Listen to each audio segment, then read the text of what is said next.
On the island of Newfoundland, upon the southwest coast, lies the little town of Virgil, to whom I'll sing this toast. There are so many highlands that lie just off her shore, and when the cold north wind blows, you can hear the billows roar. The people from the village make their living from the sea. They like their independence, it shows that they are free. Some fish in their small boats in the wind, the rain and sleet, while others make their living on the offshore trawler fleet. They've known their share of tragedies down through the years, and when the memories overcome, they show their grief with tears.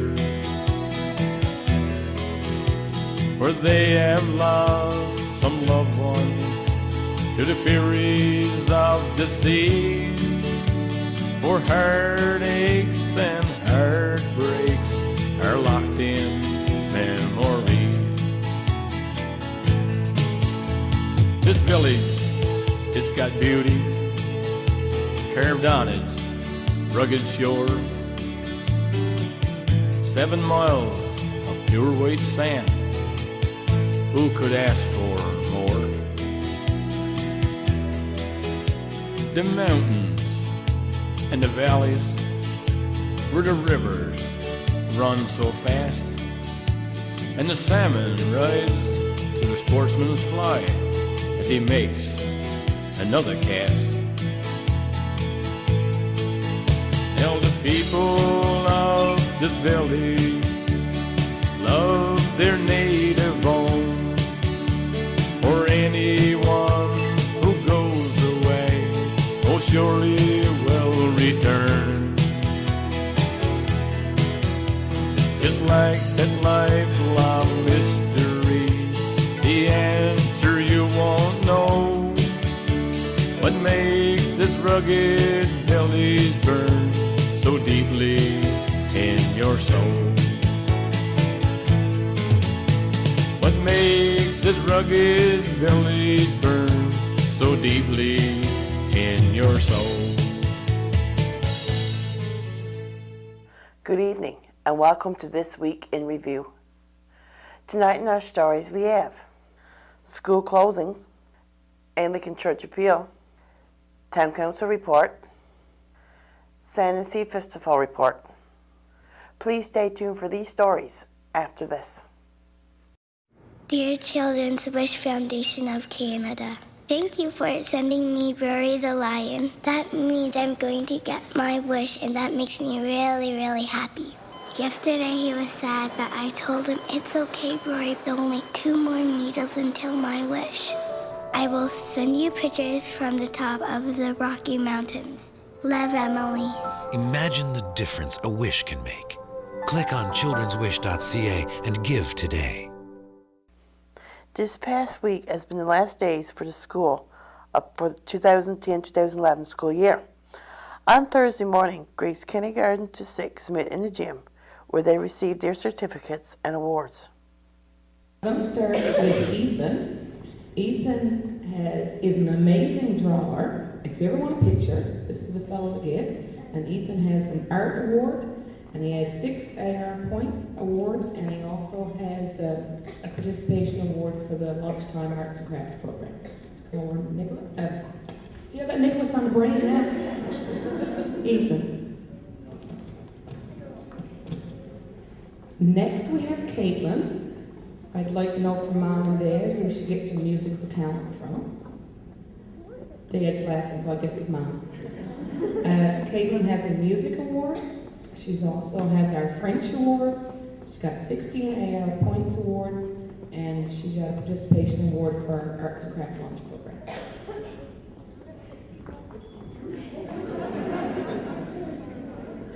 And for the moms and dads in the audience, I put all their certificates in their report cards. Anything that was paper is in the report cards. And Jared is not here today, but he won our award for Most Improved in Grade 1, and he also has 5 AR points and a participation award for the Lunchtime Arts and Crafts program.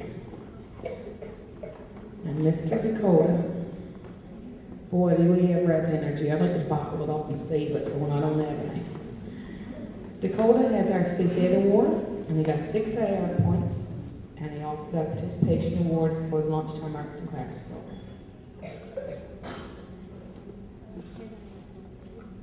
And last but certainly not least, is Miss Lily. Lily got our Reading Award in Grade 1. She got 12 AR points, and she also got a participation award for the Arts and Crafts lunch program. First one is Michaela Bowles. We'll do this in alphabetical order. Michaela receives the Religion Award because she likes to make new friends, classroom helper, and as well 25 points in AR. The next person is Courtney Bowles. Courtney receives this year 80 points in the AR program, so she gets a Super Reader Award, the Music Award for Mr. Proud, Math Award, and as well in her spelling, she didn't miss not one vowel, not one consonant since September. So she also got the Spelling Award. Congratulations. Andrew Clothier, 80 points in AR, a French Award from Miss Han. Okay, we have 2 awards. Now there was a number of students, and this was really hard to judge. There were 2 students, the top academic performance plaque, and there will also be 2 second ones. The 2 second ones go to students who we're going to recognize for their high academic achievement was Joshua McDonald,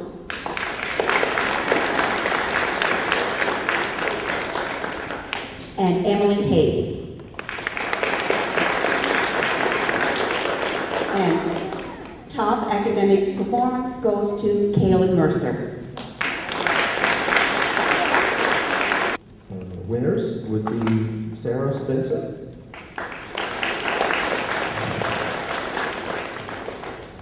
and Kendra Barrett.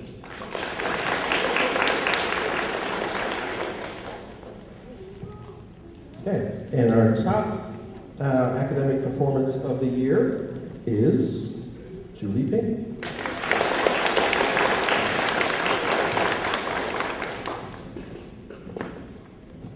Okay, congratulations everybody. We had a good year. We'll have an even better year next year, I hope. On Friday afternoon, grades 7 to 12 received their report cards. Some were pleased while others were not. Congratulations to all for completing another year. Classes will start again on September 6th. The roof of the Anglican Parish Hall is being reshingled. South Coast Construction is doing this project. To help offset the cost to do this, the Anglican Church has sent out an appeal for the cost of the shingles. If anyone would like to make a donation, you can drop it off in the collection plate. Any donation will be greatly appreciated. Mayor Drew McDowell came by the studio with his town council report. Good evening. Your town council report for June the 15th. First on the item of business, I have to report that, and I mentioned in my last report, I believe it was, or one of the reports in the past, that Bonnell Codanes has been doing a audit on the town's books. And this is normal procedure. There's a audit done every year by Bonnell Codanes. And that audit has been completed, and I got to say that the audit certainly gave us in my opinion, an excellent report card. Where the town is in very good shape, and I want to commend the councillors and the town manager for that. Of course, the money you spend is based on decisions that council makes, so council made some very good decisions in the past year, and I want to commend them for that. And of course, we will stay the course in our spending and trying to achieve as much government funding as possible to help build our infrastructure and community. The TIOW application. Now, we have word last week that was not approved this year. I guess I feel a little disappointed, but nevertheless, we will apply again next year, and hopefully we will succeed. Also this year, Council's application for the SWASH program was not approved.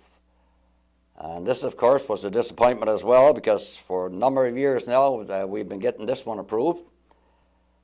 And I don't know what to say about it, but that's all I can say is both of those programs are under the federal government. Or I should say funded by the federal government. Council did receive approval for the 1-2-3 STIP program this year.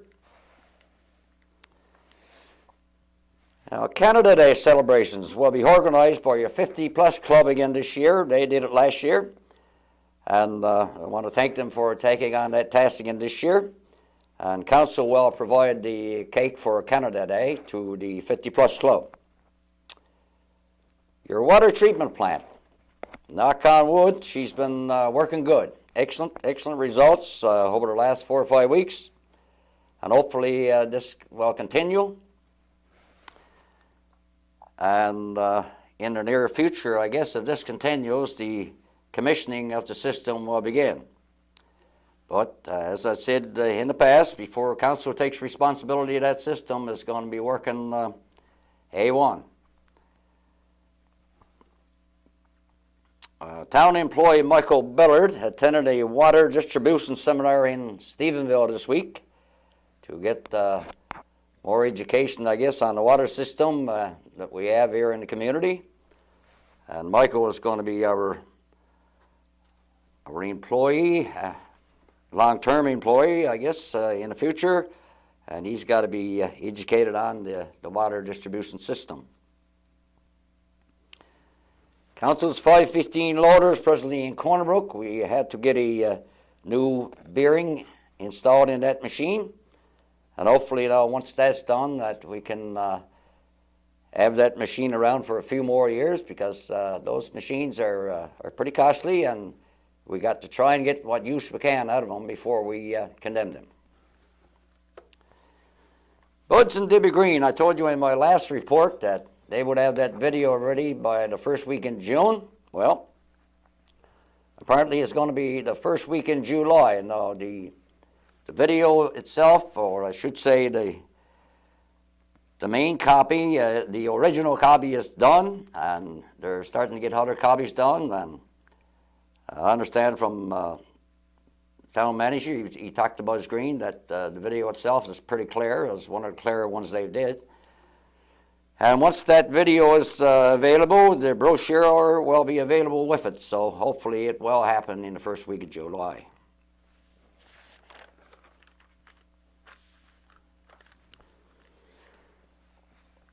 Now, as I've told you in my past reports, we had a meeting over the winter there at the Collar Health Care Center with Western Health and staff at the Collar Health Care Center, as well as social services, public health, to discuss the need for more chronic care space in our community and seniors housing, and of course the physically challenged that we've been working towards. Now, there was another meeting held this month at the Collar Health Care Center with the same people. I unfortunately couldn't attend. I was out of town, but Deputy Mayor Junior Strickland attended that meeting, along with Councillor John Krant and Councillor Laurie Porter. My understanding from those people that it was a good meeting. And of course, we got to keep this alive, this file, and keep pushing on it. And I told you earlier, myself and Mr. Blaine Marks and Mrs. Laurie Porter met with Kelly O'Brien from Western Health. I think it was on May the 16th, and she sent back a report there, and a copy of that went to the minister, the Honorable Jerome Kennedy, the Minister for Health and Community Service, along with a copy to Dr. Susan Sullivan, which is Chief Executive Officer for Western Health. And I noticed in that report, they're going to do a review into long-term care at the Collar Health Care Center. And my understanding is right now, at the present time as I speak to you, there are 4 people from this community outside waiting to get back in to chronic care space here in Burgeo. So once they get that review done, hopefully that it will prove out to be that the need is there, like we've been saying. And what you got to look at is the aging population. With the aging population in those communities, Burgeo, Ramsey, and Grey Rivers, you can fill that space in a very short period of time sometimes. So that got to be taken into consideration as well. So we'll keep that file alive and keep pushing, and hopefully we'll succeed on something there. Building Committee approved 8 building applications at our last meeting.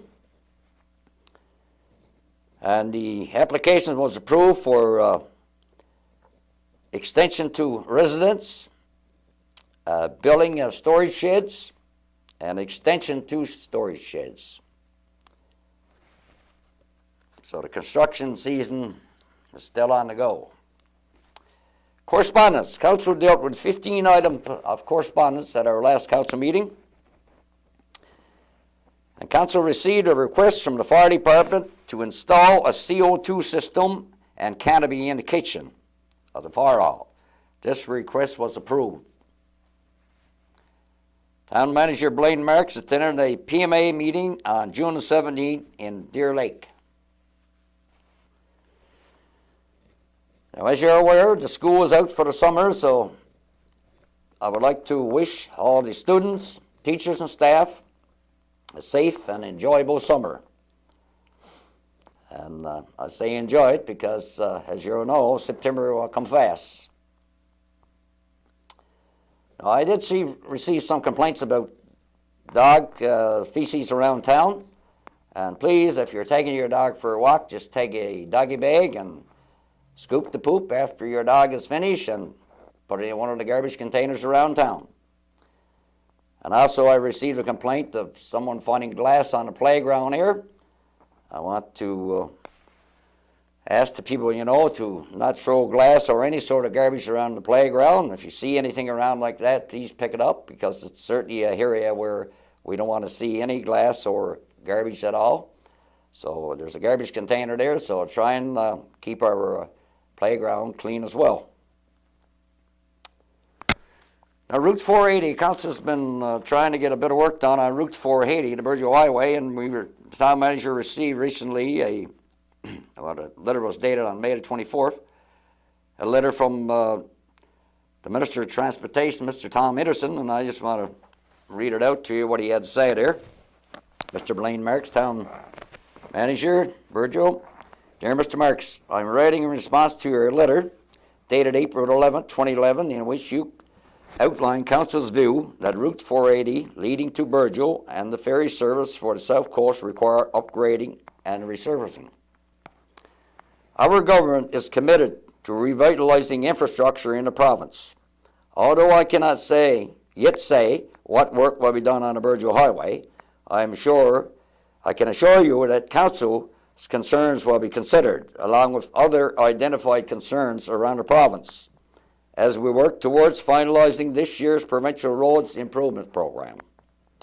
In the meantime, my maintenance personnel will do their utmost with the resources they have available to maintain the Burgeo Highway in an acceptable standard. So that's from the Minister of Transportation. And a little did you know, in 1977 to 1982, Dr. Ann Collar was mayor. Finley Bagg, deputy mayor from 1977 to 1978. George Coley was deputy mayor from 1978 to 1982. Lloyd Waters was councillor. John Savory was councillor. Dave Owl was councillor from 1978 to 1980. Gordon Hann was councillor from 1978 to 1980 as well. Lloyd Illier was councillor from 1980 to 1981. And Jerry Billard was councillor from 1980 to 1981. And Miss Millie Dahl was councillor from 1980 to 1981. And at that time, George Ball was the town clerk, and Douglas Kennel was the town manager. So that's a little history of your community from 1977 to 1982. And at our last council meeting, invoices were paid in the amount of $4,938.63. That's it for this report. Until the next time, be safe, good night, and may God bless. Doris Pink came by the studio to give us an update on the Sand and Sea Festival. Good evening. In our studios tonight, I have with me Doris Pink, the chairperson of the Sand and Sea Festival Committee. Good evening, Doris. Hi, Maxine. Welcome back to the studio. Thank you. The Sand and Sea Festival is getting close now. Yes, it is. June is almost gone, and into July, and this is all over. So, yeah, things are moving right along. You probably know, you've probably seen our brochures. They arrived a couple of weeks ago, and they're in most stores and stuff around town, and they're in Stephenville and Deer Lake, those places. Okay, perfect. And our buttons are in Grand Falls, Windsor. They're waiting for the mail strike to be over. But so yeah, things are coming along, that way.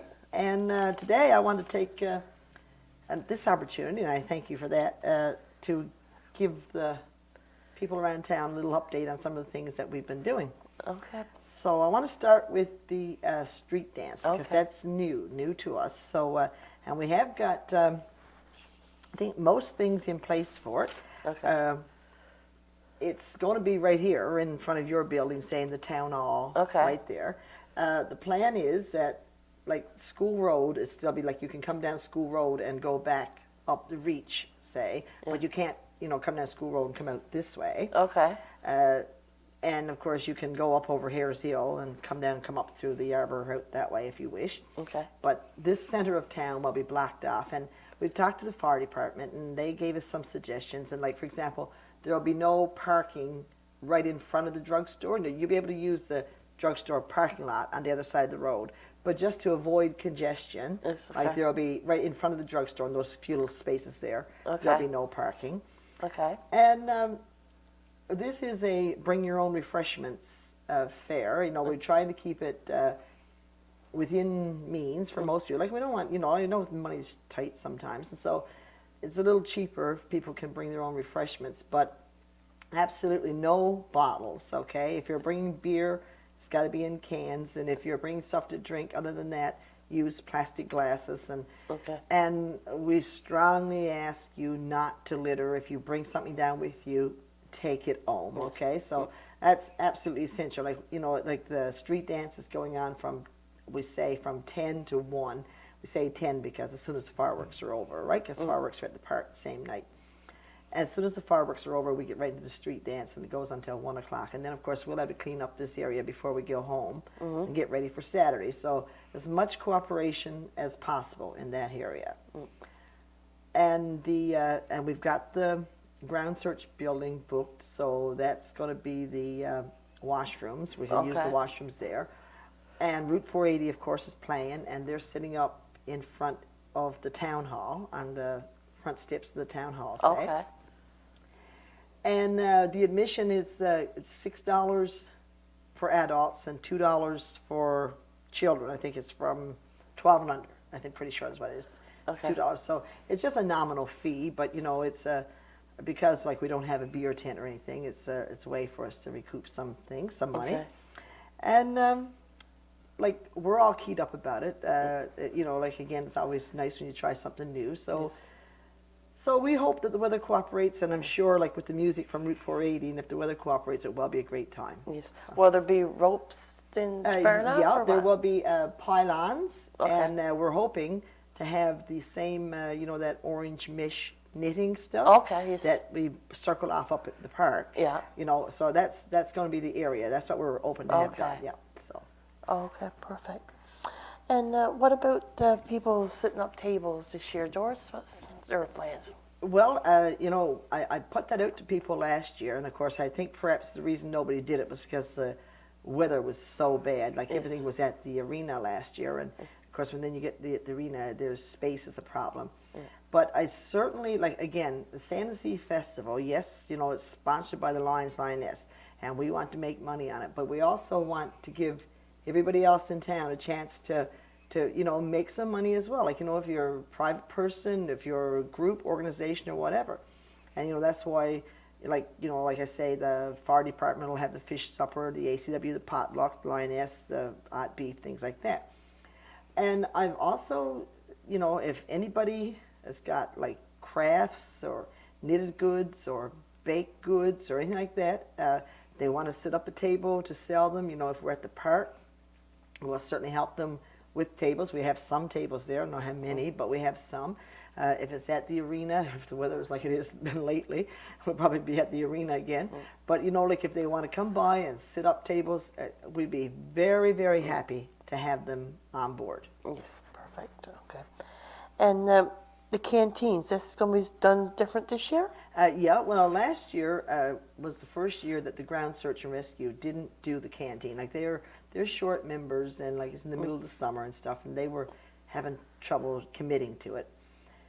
So this year, and again, like I say, trying to get most groups involved, we mentioned it to Tree Sims, the cancer relay coordinator for this area, and she brought it up amongst her teams, because like they have 7 or 8 different teams, and they're going to do. They got the ground search people were kind enough to loan them their little tent with a fryer and stuff in it. Okay.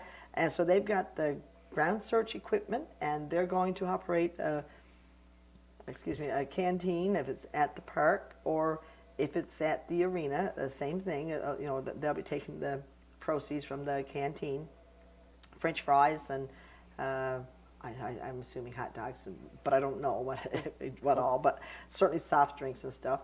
And like she'll have her people volunteering to a couple of hours each shift or whatever, and they're going to run that. So there should be a good fundraiser for them. Perfect. Yeah. Okay, and you also mentioned something about a registration for the family competition? Yes, and now this is another new one. I should probably have mentioned that a little bit earlier too. I don't think I've mentioned it much, but one of the things, like again, using the suggestions from the suggestion box that we put out here last year, one of the things was like more things involving, say, young people and stuff like that. So we thought on Sunday afternoon, we'd run a family competition, and the team, so there'd be 2 persons on each team, and one has got to be, like, say, 12 and under, and one has got to be 13 and over. And we got it called family competition, because if you want to sign up with your son or daughter or niece or nephew, fine, but it don't have to be. It can be friends or whatever, right? As long as the ages are like 112 and under, 113 and over. And registration is $6 for a team, so it's $3 per person. And you have to register by 4 o'clock Saturday evening, because then I have to have some time to get schedules done up, right? Okay. So they'll be playing 3 games all at the same time. There's bocce, ladder ball, and washers. So like, say if we got 12 teams, just say, like 4 of them will be playing bocce, 4 will be washers, and 4 will be ladder ball, and then they'll switch around, right? And the prizes it'll be cash prizes, but I can't say how much it's going to be, because we don't know how many teams we're going to get registered, right? But again, it could be a lot of fun if people get involved, so hopefully they will. Well, yes, perfect. Okay. And speaking of games, what other kind of games you got planned for? Well, we got our games, the ones like the kids' games that we introduced last year, and bringing in those games is probably one of the things that got us the most compliments on, good job. Yes. It was also one of the things that got us the most criticism, because the kind of prizes we had or whatever. So and we've got the games. We've expanded them somewhat. Like we canceled off some of the ones that weren't so popular, like the horse racing wheel and something else. I forget what it was now. And we got like a balloon game and a couple other things brought in. And we've tried to do the prizes a little bit differently. well, the cost is exactly the same. Like, you buy your armband, $5, and it's good for 6 games. So now, your prizes. You can't expect like a lot of big prizes when you're only paying $5 for 6 games. Yes.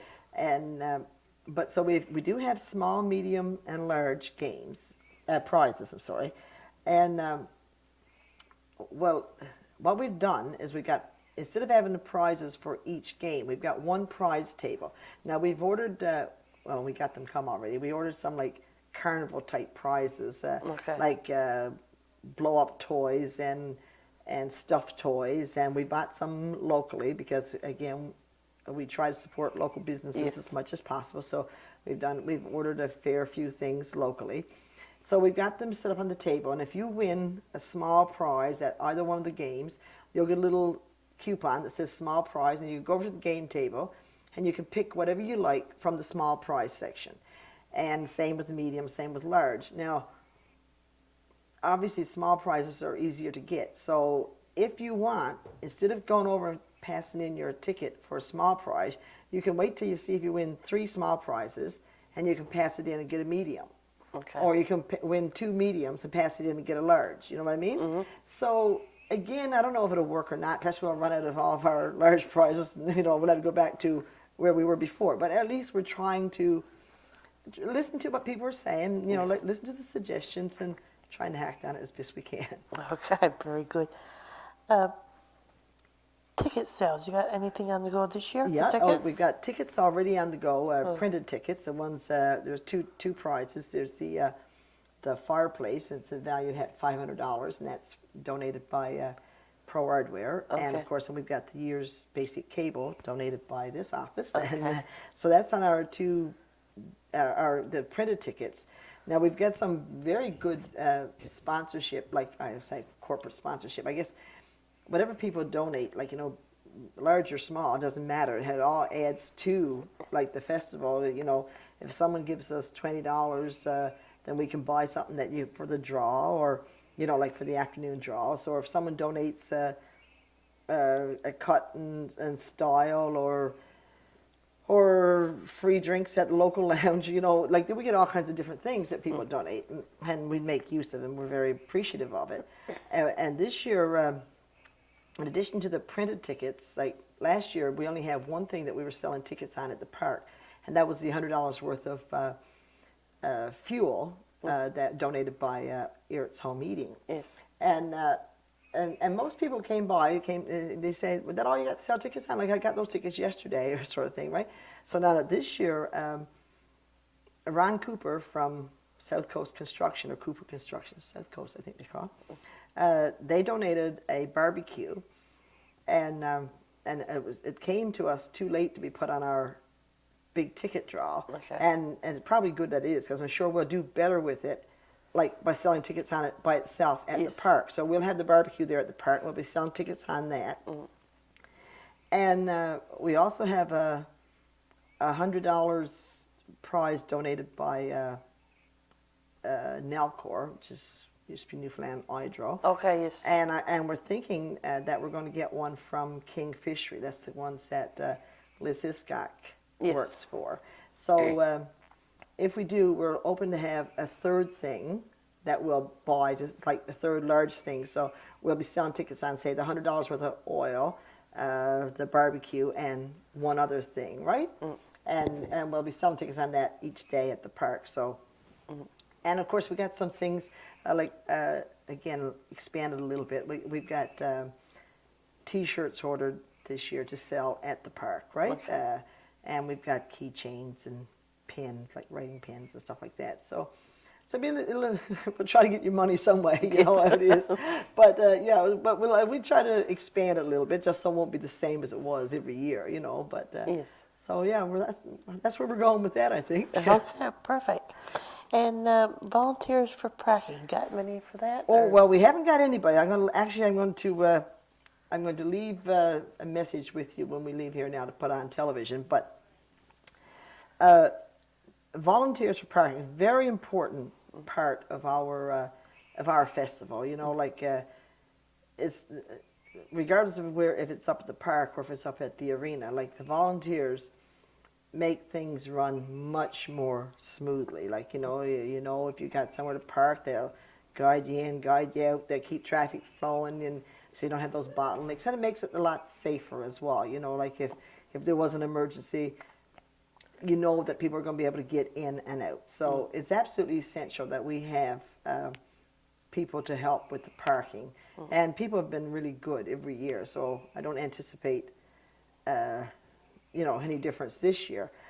Now there is a difference. Normally, like Jim Marsden has looked after the parking. I used to do it with the old Santa Sea committee, and he did it for us last year. But now Jim and Edie are both, and they're still both on the committee, and they're very active members of our committee. But they're also, of course, as you know, very active members of the 50 Plus Club. And that particular organization is doing brunch on Saturday morning and Sunday morning. Yes, so, right. So of course, they're very busy, tied up with that as well. So, that makes the parking, you know, that much even more important that we get volunteers and hopefully people who've been there before so they know what they're doing. So I'm going to leave our number on your message, and Gordon Sheila. So anybody who's got an hour, they're willing to donate an hour here, an hour there, or out park for the whole of the festival. I mean, we'll take whatever time we can get from anybody. But I'll leave those two numbers, and they can call either Max or myself or Gordon Sheila, and we'll get schedules done up and see when they're going to be helping us out. But it's absolutely essential that we have them for sure and certain. Yes. And of course, I suspect we'll be calling. If we don't hear from some of the regulars who show up every year to help, I'll be giving them a call, you know, and say, hey, you guys got some time to help us this year or whatever, you know. So yes, yeah, all right, perfect. Two doors of the fireworks this year. We're going to have the extra lot where we didn't have them last year. That's the plan. The town council donates fireworks to the Sand Sea. Well, I say it's part of the Burjo Day, but last year, of course, the weather didn't cooperate at all. So rather than use the fireworks at, say, some arbitrary date in the middle of August or whatever, we said if it was okay, we would hold off until this year, and we'd have the double lot. So I've been assured by Mr. Marks that I don't have to do anything about that, but they're just going to take care of it. They order them up, and somebody comes out and does them. Now, it would be, and it's certainly something that we'll be checking with the guys who come out from, I think it's Deer Lake, the ones who put off the fireworks. But you know, like where the street dance is down here this year, it would have been really nice if we could have had the fireworks on the top of Main Hill, right? Yeah. But I think it's probably a bit late for that. Like, you know, we're not thinking along those lines, but certainly if the street dance goes over well, and if it's something that like we want to hold on to, we'd certainly talk to those guys and see if it's possible. And it might not, you know, it might be a safety issue that you can't, it's too close to town or whatever. Yes. But it would certainly be nice, wouldn't it? Yes, I think it would. Oh, yeah. Get all the town chance to see it. Yes, and right? you know, like, I mean, with the street dance right down here, we could even wait, because right now, like, the fireworks are going to go, say, 9:30, as soon as it gets dark, because we want people to get down from the park down here for the street dance, right? So, you know, like if you really could have them here in the middle, you could have had, like, you know, one sit at the dance, say, and you could have waited until 10:30 or so and had them on top of the hill, and people would just, you know, perfect viewing for them, right? Yes, so, exactly. But anyway, that's something that we'll work at for next year, maybe. But, yes, exactly. And Two Doors, what happens now if, like, the weather gets bad? I'm assuming you got the arena. We've got the arena already reserved. You know, same as last year too. I booked the arena, so like overflow parking, say overflow camping that use the parking lot up at the ball field. If they use up there, I've got the arena booked so they can use the washrooms in the arena rather than have the portable toilets come out. Okay. Because the washroom, and it, you know, it works out both ways. I pay for the arena instead of paying for portable toilets, so at least the money stays in town, right? So we all benefit from it, and we do have the arena booked for. Hopefully, we won't have to use it all of the Sand Sea like we did last year, but if we do, well, it's wonderful to have a backup plan, right? So I'm assuming. So then, if during the street dance, if downpour rain, what will be taking place? It'll be at the arena, yeah. Yeah, It'll okay. be, it won't be a street dance anymore, but it'll still be a dance at the arena. Okay. So. And the fireworks, will they go this year, didn't, or will you? Oh God, I don't know, Maxine. I said, I hadn't thought. I said, hopefully the weather will cooperate. I Yes. mean, you know, look at last year. It was Yes, ugly. it was. I mean, Sunday was beautiful. So we got a little one lick at the park. That's what we got. You know. Yeah. We can, and the weather's been terrible in June. So we must be gonna have good weather sometime, aren't we? So, you would think. So we just keep open for good weather, and if we don't, well, shag it. We'll go to the arena and Okay. make the best of the situation. Okay, very good. Anything else now you would like to add? You think? I don't think so. I think I've covered everything, but I wouldn't be surprised. I might have to come back and do another update, just like, you know, right at the end when everything's ready to go or whatever. But I think things are coming along smoothly. I hope they are. Certainly the committee is very helpful. You know, I mean, I just say we need this done and gets done just like that, Oh, right? that's perfect. So, really, really good people on the committee, I got to say. Real pleasure to work with them. So. Okay, perfect. Well, thank you so much for coming back and giving us an update. Well, thank you, Maxine. And it's very important to us to be able to use this facility like the BBS and get our plans out there. And that way, you know, if there's something that we haven't covered, somebody say, well, you know, what about this? And I say, oh, gee, good point. I'll write that down, you know, and mention it next time. As a matter of fact, that one on the using cans instead of bottles, that was brought to me after I mentioned the street dance, and they said, well, you know, if you're not going to have beer tent, you should make sure that people use only cans. And of course, that makes sense. At the arena, when we have the dance at the arena, we have to use it's got to be all cans, or like if it's coolers or something, it's got to be poured, right? You can't Yes. have any bottles out around. I mean, that just makes sense. So. Yes. So yeah, so it's a pleasure to come down and pass out what we're doing, and hopefully things will be smooth. This concludes our program for tonight. Thank you for watching. Good night.